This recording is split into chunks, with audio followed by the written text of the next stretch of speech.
become complacent. Yeah, it's great that we're in college, but at the in the same at the same token, we need to do better. Yeah, I mean, I think it really. And I'm happy that like everyone who is in college, who does see this issue, are trying to do something about it. Yeah, I mean, the way I see it, it's like a lot of it boils down to parenting and the culture. Like, True. no offense, I don't know a lot about your parents, but I'll tell you this much: if my parents, the way my parents raised me, and I'm sure the way your parents raised me, was duplicated for all of like the 300 million Americans that are living in this country right now, we'd have no problems. We'll have no problem. I mean, you know what? Our economy would not be a problem. You know what? Anybody? Well, I will take that back. No. Anybody want to wonder why our economy is a problem? Why the economy is in such a horrible state? Wall Street. Think about it. What is an economy but a national economy? What's a nation other than a collection of individuals, right?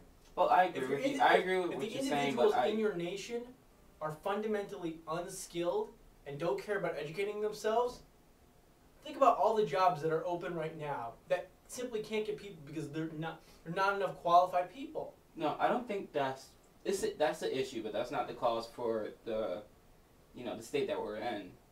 It's more along the lines of Wall Street and just people being greedy on Wall Street. I don't know. I mean, I think if we're talking about like the relative decline of America, I think another thing that we have to take. Yeah, the decline of America as a whole. Yeah.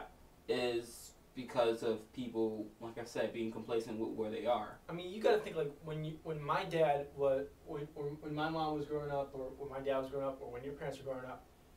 This culture where, here's a good example, at Little League games, right, at the end of the year, now every kid gets a trophy. No, everybody's a winner.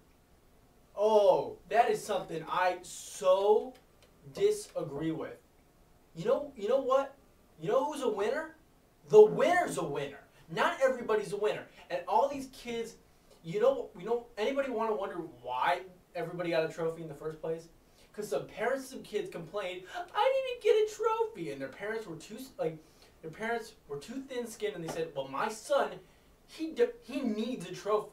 My son needs a trophy, or my daughter needs a trophy. No, your son and daughter, they do not need a trophy, okay? You know who gets a trophy? Those who earned it, those who worked for it. I mean, that's what I mean in terms of like work ethic not being rewarded. If everybody gets a trophy doesn't mean anything.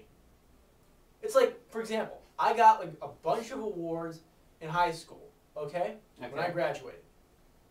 Not everybody got those awards, okay? I did the work.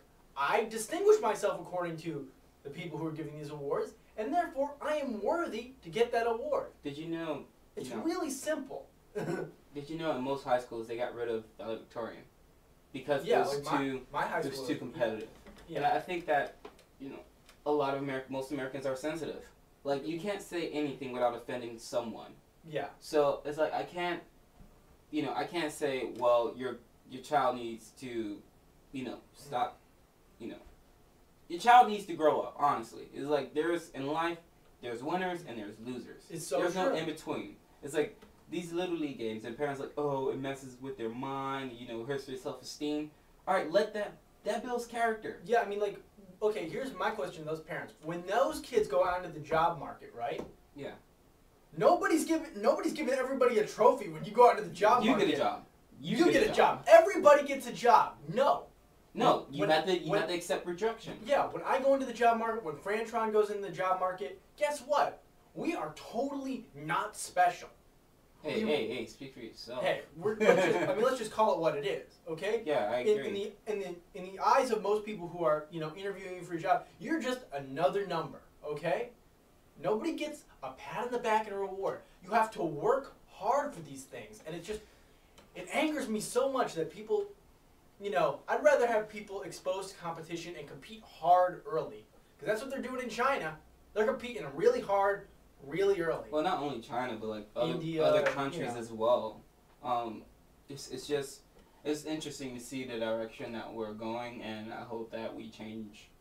We got it. We change our stances really quickly. We need to, because at this point in time, us being complacent isn't us being like fixed on the way that we are isn't working. Oh no, it's totally not. So let's play. Let's just I play the next song. want to play. This is a really good segue into the song because I know what song I'm playing next. This thing just went gold. The album went gold this week.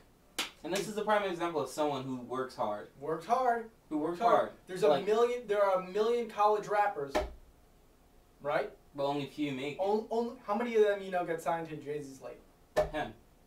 Somebody worked hard. Somebody wasn't sitting around saying, "Oh well, I get a trophy because I'm in college and I make a CD, I make an album." No, because everybody, you can go to any college and there's a guy with a rap CD. But somebody got on Jay-Z's label and somebody got a gold record this week. And congratulations to that guy. It's the #1 single. We're gonna play it right now. The guy just performed Abu Dhabi, killed it on Beyonce's song. Woo! It's J. Cole. Worked out.